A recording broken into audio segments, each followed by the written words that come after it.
This is my hero, the man who helped me make my millions. He's my father, and his is a rag to riches story. The guy started from almost nothing, built an empire spanning in 10 countries. And he started with garment factories in Bangladesh, India, China, selling products to Reebok, Nike, and what else you think? Adidas, yes, absolutely. And like him, I wanted to build an empire as well. So what did I do? I dropped out of college, but I don't tell you to do that, please. I dropped out of college. I was studying in London, and at that time, sportswear was in fashion, and most of the sportswear was being produced in Europe. So the cost of production was very high. So I went to some Italian designers, and I told them, would you like to partner with me? Why don't we design the collection in Italy, and we manufacture it in China, so we can reduce the cost this way and sell it at higher prices. So that's what I did. I teamed up with a team in China, a team in Italy. So we are starting to design all products, producing it in China. What I used to produce at $2 in China, I was selling at $10 to Italian importers. How much percent profit is that? 800% profit. Would you like to make 800% profit in your business? Then better hear this story now. So this is what happened. So in less than 5 years, I became a multimillionaire. And in that process, I was making so much money that my ego started getting boosted. And I was almost lost control of myself. My father could not tell me anything, because I used to tell him, hey, what took you 20 years to make? I just made it in 3. Your millions were made, okay, fine. It took you 20 years. For me, it's only 3 years. So that ego doesn't help you much. See, we all think money will make us happier. But the thing is, money is needed, definitely. But money is not the final outcome of life. You can be happy and be rich at the same time. But if you're only going to be on a pathway that leads you to only be rich and famous, you're going to come hit a dead walls eventually in your life. There. So, like most people, eventually you burn out. And how did I get burned out? Because I was working too hard. I was traveling 7 days a week. I had very little time to spend with my family. And by this time, when my burnout was really bad, my son was born in 95. And honestly, I had no time to spend with him. And then I kept blaming everybody else, because I felt they were not there for me, because they had moved on and I was just doing my thing. And see, what happens is, in that situation, when you are so busy with yourself that you forget about others. See, we are not living a life, only our own life. We are also responsible for the people that surround us, our family members. So we must also take care of their needs too. While I was busy making money, I had lost my span for them. And guess what happens to me eventually? In 2000, I was very, very depressed and out of control, but I was investing heavily into the wrong investments. And eventually, in 2000, one morning I found out I lost 26 million US dollars. And that's something heavy to lose in just one single night. One night I was 2 million US up. The next morning I had lost 26 million US dollars. I was put right at the end of the corner, and I was vulnerable. There, almost gone in the air. See, what happens is, when you fail, you feel like a loser. But I was a winner all the time. I was making so much money that I could not believe myself. But somehow we all can come to this situation where we are blank. How many of you have been blank? Good, nice. Because honestly, if you're not blank once in your life, you're not going to learn. You're not going to change. And change is imminent. If you don't change, you have failed, because you're not growing. You're dying every day. So this is a chart of depression, global depression. And you can see right there. I'm not sure if it's very clear for you. India sits at about 6%. And you can see the United States is going above the 12% chart. So you can see there is a parity between wealth and depression. And as India becomes richer, there will be more people who will fall in the trap of depression. And see, depression we all face. But there are three kinds of depression. The minor one, which once in a while you are feeling, when you have some tough time or exams are hard or you feel you're not good enough for yourself, once in a while. Then you have the medium kind of depression, where your incidents are more often, but still manageable.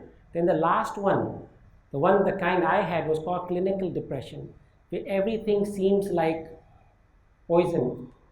You sit in a quiet corner, you don't want to be with anybody. You've lost your appetite and you feel you're nobody. And you don't want to even interact with your children. I felt my son was the devil in the family. That's how crazy I went. I didn't want to talk to my mother or father because I had lost. I had felt like that. And I don't want anybody to fall in that trap. It's better to fix the problem when you notice it in the beginning. See, I didn't know about it. See, from burnout, I went straight into clinical depression. This is another biggie. See, most people who are depressed will eventually look at killing themselves. And if you believe it or not, India is on a high chart. Over 15% out of every 100,000 people try, attempt, or succeed in losing their lives. And this is all because of the pressure we live in. Our society really demands and judges us too hard. We have to let go of judgment. We all have a good day and we all have a bad day. Why not accept it and support one another? No one is any different than you. See, you might think I am super, whatever. But the thing is, you can support somebody when they need you. Be that shoulder. Be that person that is looking out for everybody.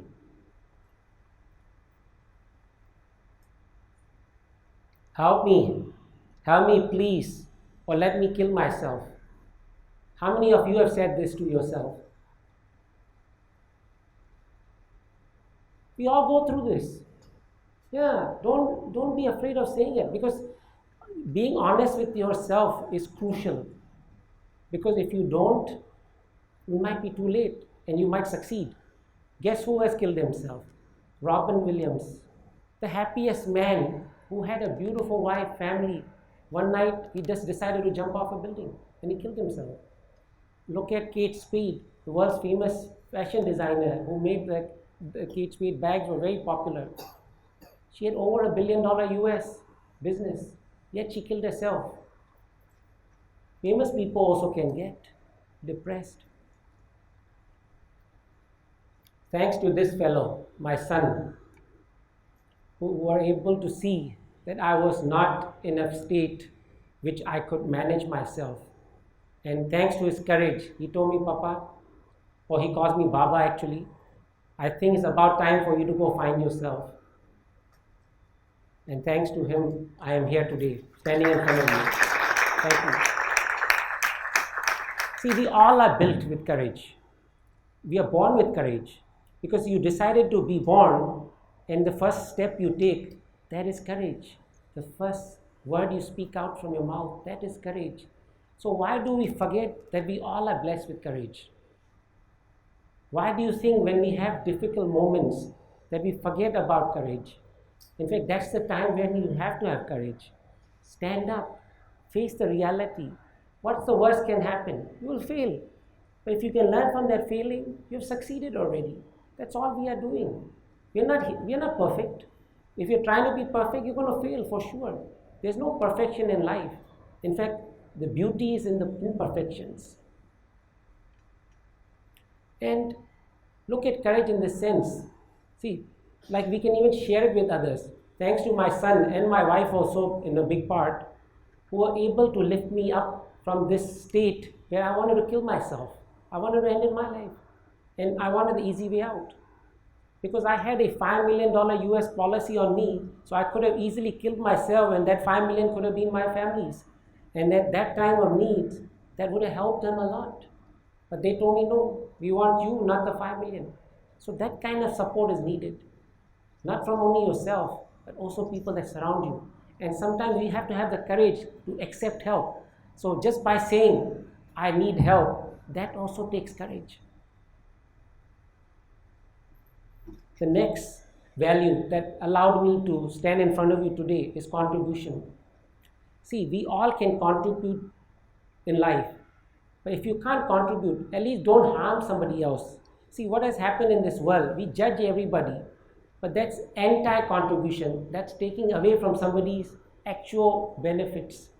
So if you can't contribute, don't contribute. But if you can contribute, do it with full heart. Accept that somebody else can benefit from your knowledge, your wisdom, give it to them. But don't force it onto them. See, what happens is a lot of people contribute with like expectations. So don't expect anything. How this helped me during my life? My former suppliers who I used to do business with, even though they knew I used to cheat them on business terms, I used to buy goods from them at lower prices than I was getting from my clients because I wanted cheaper prices from them. Even they knew this. They decided to help me out. They knew that by helping this person, they're not only helping me, but somebody who can go help others in the future, because he has finally realized that contribution is more than a selfish need. Contribution is more of a way of giving back to society that helps you. And we all can contribute. You don't have to give money to contribute. Just give your time, your love. Show your feelings toward others. That supports us all. We all seek that. So what you seek is what you need. Now, this is the biggest value. In fact, in self-leadership, companies that I work with are working seriously in this compassion field. So all of you students that you're going to enter workforces this year or next year, this is going to be a biggie, because this topic has arisen a lot of times. See, in the past we were talking about sympathy, empathy, but now everybody's talking about compassion. How can we support and show affection to our co-workers? But this is also a big thing within our own families. How many of you are really compassionate with your family members, your mothers, your fathers, your brothers, sisters? So I want to like to share a story, not a story, actually an experience that I had recently. These are the widows of Vrindavan. How many of you have heard of them? Okay, great. So I am a good friend of the founder. Her name is Vinny Singh. So she invited me to go visit them. So I was there in October last year. So I took the opportunity to go visit them. And actually I've been donating some money to them from the last year already. So I met up with these beautiful ladies who have been abandoned by their own children. And that's the saddest part in this world, that when you are abandoned by your own family members because they find them troublesome to manage, they don't want to take care of their needs, they just want them to be away from their life. So they have killed them already before they have died. But what are these ladies seeking? They just want compassion. They want somebody to come and show affection and love towards them. So that's what I did. I went there, and the worst thing I have seen, a 90-year-old lady was bowing down at me and thanking me for coming to visit her. She said, I've not seen my son for 20 years, and he doesn't even want to talk to me. But you have come like my son, and I feel like Krishna has come in my life to visit me, and now my life can end anytime. I'm ready for it. That kind of emotions, that's the kind of compassion we need to give out. What are these ladies seeking? Dignity. Respect them. I know old people can sometimes be difficult, but see, we have to accept that one day we will be old and we will be challenging to our children too. This is not the way to abandon our child. See, would you throw your mother away like that? I hope not. I hope not. But see, compassion is so much more than just showing affection to others. Compassion is even loving yourself. How many of you can say happily that you are loving yourself? Are you happy with what you look in the mirror? If you are not, you have to work on yourself. Because you can't give compassion if you are not happy with yourself. Happiness comes only to those people who are happy with their external outlook. Then only they can go towards an internal journey where they can find the true bliss within themselves. And that's the connection that you want to connect with yourself. And that's the only way you can give back, not only to strangers, but to everyone that sees you. And that's what we all seek. Our ultimate purpose is love. So that's what we're all seeking. So this is what I do now. I travel globally. I seek out people who need help. And people seek me somehow also. That works two ways. And old or young, we all want to be happy. That's the ultimate goal. And there's no difference between rich or poor, because happiness comes from without wealth. Happiness comes from within us. So if you can find happiness in your misery, that's the kind of happiness you want to grant and gain. And the truth is, unless you don't start breathing from your deep within yourself, you're not living. So how many of you can say happily that you are actually breathing from the deep inside? Raise your hands. It's a simple exercise, taking a deep breath in the morning. What you seek is seeking you. That's a fact. So if you're seeking misery, you will find misery. If you're seeking to be happy, you will find happiness. I met this beautiful man last year, a nice humble man who kept smiling. And I really wish that all of you can find happiness, because without it, life can be difficult.